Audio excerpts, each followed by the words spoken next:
Hello students, welcome to the channel.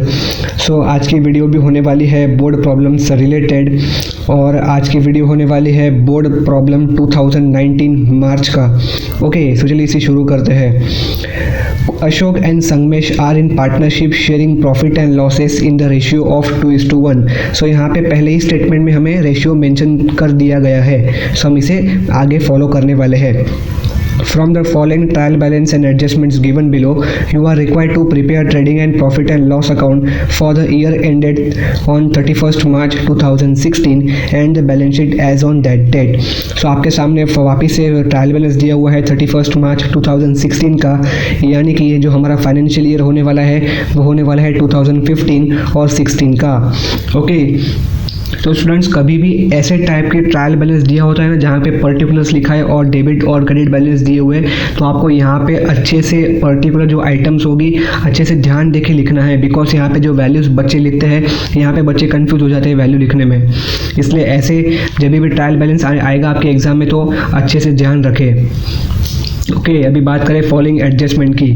Number 1 adjustment है right of ₹8,000 for bad debts and provide RDD @ 5% on debtors. यानी कि हम debtors होगा, debtors में से 8,000 माइनस करेंगे एज ए बैड डेट, और जो वैल्यू मिलेगी उस वैल्यू में से हम RDD कैलकुलेट करेंगे @ 5%, राइट। जो सेकेंड हमारी एडजस्टमेंट है वो है goods worth ₹16,000 were distributed as a free sample.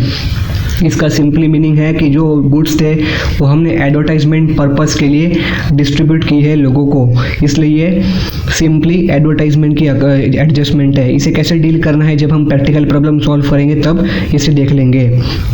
Third adjustment है closing stock on 31st March 2016 was valued at the cost of ₹2,24,000 while its market price was ₹2,40,000। अगर students कभी भी क्लोजिंग स्टॉक में cost price और market price दी जाए तो आपको हमेशा कॉस्ट प्राइस ही कंसिडर करनी है, ना कि मार्केट प्राइस। अगर आप मार्केट प्राइस कंसिडर करते हैं तो आपको सिंपली समझ जाना है कि जो आपका प्रॉब्लम है वो गलत हो चुका है। आपको सिर्फ कॉस्ट प्राइस ही कंसिडर करनी है, और इस प्रॉब्लम में कॉस्ट प्राइस दी गई है 2,24,000। फोर्थ एडजस्टमेंट दी है सैलरीज वर्स आउटस्टैंडिंग ₹8,000। यहाँ पे आउटस्टैंडिंग एक्सपेंसेस का एडजस्टमेंट है। नंबर 5 है depreciate land and building @ 5% per annum and plant and machinery @ 10% per annum. ये थे सारे एडजस्टमेंट्स। स्टूडेंट्स, मैं आपको और एक चीज़ क्लियर कर दूं कि आप जैसे कि देख पाएंगे जितनी भी एडजस्टमेंट आती है बोर्ड एग्जाम में सारी की सारी आती है पहले कंडीशन जो है बैड डेट्स यानी कि डेटर्स में, दूसरी होती है क्लोजिंग स्टॉक, तीसरी होती है आउटस्टैंडिंग एक्सपेंसेस, और चौथी होती है डेप्रिसिएशन। अगर आप 2021 के बोर्ड प्रिपरेशन करने वाले हैं तो स्टूडेंट्स इस 4 कंडीशंस को बिल्कुल भी ना भूलना, पूरे की पूरे दिमाग में रट लो ये सारे एडजस्टमेंट। बिकॉज बहुत ही मीन्स ये जो एडजस्टमेंट है वो हर साल रिपीट होते ही है, इससे 4 कंडीशंस को आपको दिमाग में याद रखना है, राइट। चलिए प्रॉब्लम को शुरू करते हैं। स्टूडेंट्स, चलिए शुरू करते हैं। यहाँ पे आपको वापिस लिखना है in the books of partnership firm trading account, ये रहा। फिर partners capital account, third format है हमारा profit and loss account. Students, यहाँ पे जो हमारा फाइनेंशियल ईयर होने वाला है वो होने वाला है सेम 2016 का, इसलिए यहाँ पे लिखेंगे 2016, और प्रॉफिट एंड लॉस अकाउंट में भी यहाँ पे लिखेंगे एज ऑन 31st March 2016, और जो हमारा लास्ट फॉर्मेट है वो है 31st March 2016। स्टूडेंट्स, मैंने यहाँ पे पहले से ही पोस्टिंग सारी कर दी है। स्टूडेंट्स, मैं आपको वापस बता दूं कि अगर आपको कोई भी डाउट रहता है पोस्टिंग से रिलेटेड आप बिल्कुल आप कमेंट कीजिए। मेरे पास एक ट्रिक है और कैसे पोस्टिंग्स करते हैं, और पोस्टिंग्स को करना मीन्स यहाँ पे देखिए इंश्योरेंस लिखा है। अभी इंश्योरेंस का नेचर समझो यार, नेचर समझ के पोस्टिंग करो, बाकी सब एकदम ईजी है। और वहाँ पे पहले से ही फॉर्मेट सारे दिए हुए हैं, आप पूरे फॉर्मेट्स को रट लो, दिमाग में बैठा लो, फिर आपके दिमाग में ऑटोमेटिकली पोस्टिंग्स कहाँ पे करनी है आपको ऑटोमेटिकली समझ में आ जाएगा। चलिए शुरू करते हैं पोस्टिंग शुरू करना। यहाँ पे नंबर 1 आइटम दी है प्रीपेड इंश्योरेंस। प्रीपेड इंश्योरेंस हमारे लिए होता है एसेट, इसलिए यहाँ पे लिखेंगे prepaid insurance as 3,200 outer column में। फिर दिया हुआ है इंश्योरेंस, सिंपली इंश्योरेंस दिया हुआ है, इसलिए इंश्योरेंस हमें पे करना है, डेबिट साइड में दिए बैलेंस, इसलिए लिखेंगे आउटर कॉलम में 8 फिर लिखा है RDD। RDD यहाँ पे दिया है क्रेडिट बैलेंस, मीन्स हमें RDD रिसीव होने वाला है कितने रुपए का, 4000 का, इसलिए यहाँ पे सिंपली लिखेंगे 4000। फिर है डिस्काउंट। सो यहाँ पे डिस्काउंट दिया है डेबिट साइड में, इसलिए डेबिट हमें डिस्काउंट अलाउड किया है किसी को 3200 रुपीज़ का। ओके, फिर लिखा है postage and telephone. Postage and telephone debit balance है, मीन्स हमें किसी को देना है, हमें मीन्स ये हमारा एक्सपेंस है। पोस्टेज एंड टेलीफोन कितना है, 12800 रुपीज़ का। फिर है डेटर्स। सो यहाँ पे डेटर्स एंड क्रेडिटर्स बोथ लिखा है, इसलिए ध्यान से आपको लिखना है। डेटर्स दिया हुआ है 2,64,000, तो यहाँ पे लिखेंगे डेटर्स 2,64,000। ओके, और यहाँ पे क्रेडिटर्स दिया हुआ है 2,72,000। क्रेडिटर्स है 2,72,000। सो स्टूडेंट्स, इसमें ये जो प्रॉब्लम है, इस प्रॉब्लम में अमाउंट्स बहुत बड़ी बड़ी दी है, इसलिए अच्छे से ध्यान देना। फिर है सैलरीज। सैलरीज यहाँ पे है 2,24,000 से लिखेंगे, ये एक्सपेंस होता है सैलरी 2,24,000। ओके, से फिर है वेजेस। वेजेस होता है हमारा मैन्युफैक्चरिंग एक्सपेंसेस, इसलिए यहाँ पे लिखेंगे वेजेस 96,000। फिर है ओपनिंग स्टॉक एज 1,92,000, बहुत बड़ी बड़ी अमाउंट दी है 1,92,000। फिर यहाँ पे दिया है कैरिएज ₹4,000। सिर्फ कैरिएज दिया है, इसलिए हम ट्रेडिंग अकाउंट के डेबिट साइड में ही लिखेंगे। अगर कैरिएज इनवर्ड देते तभी भी हम यहाँ पे लिखते, और अगर कैरिएज आउटवर्ड देते तो हम प्रॉफिट एंड लॉस अकाउंट के डेबिट साइड में लिखते, राइट। फिर है परचेजेस ₹7,72,800, बहुत बड़ी अमाउंट है 7,72,800। और नीचे दिया है रिटर्न्स, आउटवर्ड दिया है क्रेडिट साइड में 36,800। सो आउटर कॉलम में इसकी जो वैल्यू आने वाली है वो आएगी 7,36,000, राइट। फिर यहाँ पे दिया है सेल्स 12,06,400, 12,06,400। ओके, और यहाँ पे सेल्स इनवर्ड दिया है 22,400, 22,400। और आउटर कॉलम में इसकी वैल्यू आएगी 11,84,000। ओके, 11,84,000। फिर यहाँ पे दिया है अगला बैंक ओवरड्राफ्ट। क्रेडिट बैलेंस है, इसलिए हम ये हमारी लाइबिलिटी होती है, इस लाइबिलिटी साइड में लिखेंगे बैंक ओवरड्राफ्ट। कितना है यहाँ पे 4,83,200, 4,83,200। फिर लिखा है plant and machinery 96,000। So plant and machinery ये रहा, इनर कॉलम में लिखेंगे बिकॉज एडजस्टमेंट है। फिर है लैंड एंड बिल्डिंग 7,04,000, बहुत बड़ी बड़ी अमाउंट दी है इस प्रॉब्लम में, मार्च 19 के प्रॉब्लम में। और आखिरी में दिया है पार्टनर्स कैपिटल अकाउंट, अशोक दिया है, यहाँ पे लिखेंगे हम पार्टनर्स कैपिटल अकाउंट। अशोक का जो बैलेंस दिया है वो है 2,08,000, तो लिखेंगे सिंपली 2,08,000। और जो संगमेश का दिया है वो है 1,92,000, सो 1,92,000। ओके, सो सारी पोस्टिंग्स हो चुकी है, हमने सारे आइटम्स को अपने पर्टिकुलर और अपने रिस्पेक्टिव फॉर्मेट्स में ट्रांसफर कर दी है। अभी बात करें एडजस्टमेंट की।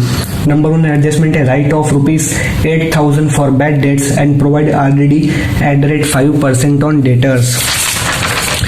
सिंपली करेंगे, जो डेटर्स था 2,64,000 का, उसमें से 8,000 माइनस करेंगे एज बैड डेट्स। सो करेंगे बैड डेट्स, कितना है 8,000। ओके, 8,000 बैड डेट्स है, इससे जो आउटर कॉलम में इसकी वैल्यू आएगी वो आएगी 2,56,000। ओके, और इसका सेकंड इफेक्ट कहाँ पे होगा, प्रॉफिट एंड लॉस अकाउंट के डेबिट साइड में टू बैड डेट अकाउंट। कितना है यहाँ पे 8,000। ओके, और आगे लिखा है RDD भी क्रिएट करो डेटर्स पे ही 5%। 2,56,000 का हमें 5% निकालना है एज RDD। तो 2,56,000 का आप 5% निकालोगे तो इसका आंसर आएगा 12,08,000, राइट। तो इसके आउटर कॉलम में जो वैल्यू होगी वो होगी 2,43,200। ओके, फिर आगे लिखा है second adjustment, goods worth ₹16,000 were distributed as free sample. तो इसका जो पहला इफेक्ट होगा वो होगा ट्रेडिंग अकाउंट के क्रेडिट साइड में by goods distributed as free sample. कितने के गुड्स है? 16,000 के। ये इसका एक एग्जांपल लेता हूँ। आप जो अफिलिएट मार्केटिंग करते हो, उस अफिलिएटिंग मार्केटिंग में एक आप प्रोडक्ट की एडवर्टाइजमेंट करते हो, उसी हम कहते हैं goods distributed as free sample. So इसका पहला इफेक्ट ये रहा, और दूसरा इफेक्ट यहाँ पे है टू एडवर्टाइजमेंट, बिकॉज हम एडवर्टाइजमेंट करते हैं इसलिए यहाँ पे लिखेंगे टू एडवर्टाइजमेंट 16,000। ओके, फिर लिखा है तीसरी एडजस्टमेंट में closing stock on 31 March 2016 was valued at the cost price of ₹2,24,000 while its market price was ₹2,40,000। सो मैंने पहले ही एक्सप्लेन किया कि आपको यहाँ पे सिर्फ कॉस्ट प्राइस ही अज्यूम करना है। तो यहाँ पे कॉस्ट प्राइस है 2,24,000। सो इसका पहला इफेक्ट होगा ट्रेडिंग अकाउंट के क्रेडिट साइड में 2,24,000। सेकेंड इफेक्ट होगा बैलेंस शीट के एसेट साइड में, यहाँ पे लिखेंगे 2,24,000। ओके, तो ये भी एडजस्टमेंट हमारी हो गई कंप्लीट। और आगे लिखा है सैलरीज वर आउटस्टैंडिंग ₹8,000। सो सैलरी आउटस्टैंडिंग है, simply profit and loss account के डेबिट साइड में लिखेंगे सैलरीज में एड आउटस्टैंडिंग। कितने रुपए की है? 8,000 रुपये की सैलरी आउटस्टैंडिंग करके रखा है इसने। ओके, आउटर कॉलम में इसकी वैल्यू होगी सिंपली 2,32,000। ओके, और इसका सेकंड इफेक्ट होगा बैलेंस शीट के लायबिलिटी साइड में आउटस्टैंडिंग सैलरीज 2,32,000। कितने बड़े बड़े अमाउंट है ना। फिर आगे लिखा है depreciate land and building 5% per annum. Land and building को 5% से डेप्रिसिएट करना है, इसलिए लैंड एंड बिल्डिंग के नीचे लिखेंगे डेप्रिसिएट 5%। वापिस 7,04,000 का 5% निकालना है हमें। अगर आप ऐसे निकालते हैं तो इसका वैल्यू निकलेगा 35,200, राइट। और आउटर कॉलम में इसकी वैल्यू होगी 6,68,800। ओके, और इसका सेकंड इफेक्ट होगा to depreciation land and building कितना है यहाँ पे 35,200। और आगे लिखा है प्लांट एंड मशीनरी 10%। यहाँ पे भी लिखेंगे same less depreciation at the rate 10%। और 96,000 का 10% होता है 9,600। और इससे आउटर कॉलम में वैल्यू होगी 86,400। ओके, और इसका सेकंड इफेक्ट वापिस depreciation on plant and machinery 9,600। अगर आप दोनों के एडिशन करेंगे तो आउटर कॉलम में वैल्यू होगी 44,800। ओके, तो सारे हमने पोस्टिंग्स कर दिए, सारे एडजस्टमेंट कर दिए। अभी करते हैं टैली। सो यहाँ पे ट्रेडिंग अकाउंट का क्रेडिट साइड सबसे बड़ा है, बिकॉज सिंपली यहाँ पे 11 लाख की अमाउंट है, इसलिए यहाँ पे क्रेडिट साइड सबसे बड़ी है। इसलिए चलिए करते हैं क्रेडिट साइड को टोटल। अगर आप 3 आइटम्स की एडिशन करेंगे तो इसका जो वैल्यू होगी वो बहुत ही बड़ी वैल्यू है 14,24,000। ओके, यहाँ पे भी लिखेंगे 14,24,000। और 14,24,000 से ये सारे डेबिट बैलेंस आप एडिशन करेंगे तो जो आपका ग्रॉस प्रॉफिट निकलेगा वो निकलेगा 3,96,000 का। ओके, अभी वापिस इस ग्रॉस प्रॉफिट को हम ब्रॉट डाउन करेंगे प्रॉफिट एंड लॉस अकाउंट के क्रेडिट साइड में एज 3,96,000। यहाँ पे भी जो अमाउंट है वो लाख में, और यहाँ पे शायद अमाउंट 1000 में है, इसलिए हम इस साइड क्रेडिट साइड ही बड़ी है यहाँ पे, इसलिए क्रेडिट साइड की टोटल होने वाली है सिंपली 4 लाख रुपीस की। यहाँ पे भी लिखेंगे 4 लाख। इस प्रॉब्लम में ये एक ऐसा ही प्रॉब्लम है पूरे मार्च मीन्स पूरे बोर्ड एग्जाम में जो सबसे बड़ी वैल्यू दी है यहाँ पे फाइनल अकाउंट में, बहुत बड़ी वैल्यू दी है। अभी 4 लाख से सारे डेबिट बैलेंस एडिशन करके माइनस करेंगे तो जो आपका ये नेट प्रॉफिट निकलने वाला है वो सिंपली निकलने वाला है एज रुपीज 62,400 ओके। अभी यहाँ पे रेशियो पहले से दिया हुआ था, जो अशोक का था वो 2 था और संगमेश का था 1 था, इसलिए 62,400 डिवाइड बाय सिंपली 3 करेंगे और जो वैल्यू मिलेगी उस वैल्यू को हम इंटू 2 करेंगे तो अशोक की जो वैल्यू मिलेगी वो होगी 41,600 और वापिस 1 है इसलिए 20,800 इसकी वैल्यू होगी। ओके अभी इस बैलेंस को हम सिंपली यहाँ पे प्लॉट डाउन करेंगे 41,600 और यहाँ पे 20,800, यहाँ पे भी टोटल करेंगे अभी। ओके यहाँ पे टोटल करेंगे तो इसकी जो वैल्यू होगी वो होगी 2,49,600 और यहाँ पे भी सेम लिखेंगे वैल्यू, वो होगी 2,12,800। यहाँ पे कोई भी वैल्यू नहीं दी है तो यहाँ पे भी वही लिखेंगे 2,49,600 और 2,12,800। बहुत भयानक वैल्यू दी है, ऑड नंबर है, ऑड सारे। 2,49,600, यहाँ पे भी 2,12,800। अभी इस वैल्यू को हम सिंपली पार्टनर्स कैपिटल अकाउंट में ब्रॉट डाउन करेंगे। तो यहाँ पे वैल्यू कितनी थी, यहाँ पे 2,49,600 for Ashok and 2,12,800 for Sangamesh, right. Okay अभी इन दोनों की एडिशन करेंगे आउटर कॉलम में। अगर आप इन दोनों की एडिशन करते हैं आउटर कॉलम में तो जो आपको वैल्यू मिलेगी वो मिलेगी 4,62,400। यहाँ पे जगह भी नहीं लिखने की।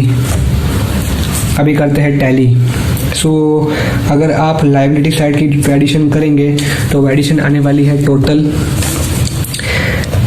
12,25,600। यहाँ पे भी लिखेंगे 12,25,600। ओके सो स्टूडेंट्स हमने पूरा प्रॉब्लम कंप्लीट कर दिया है।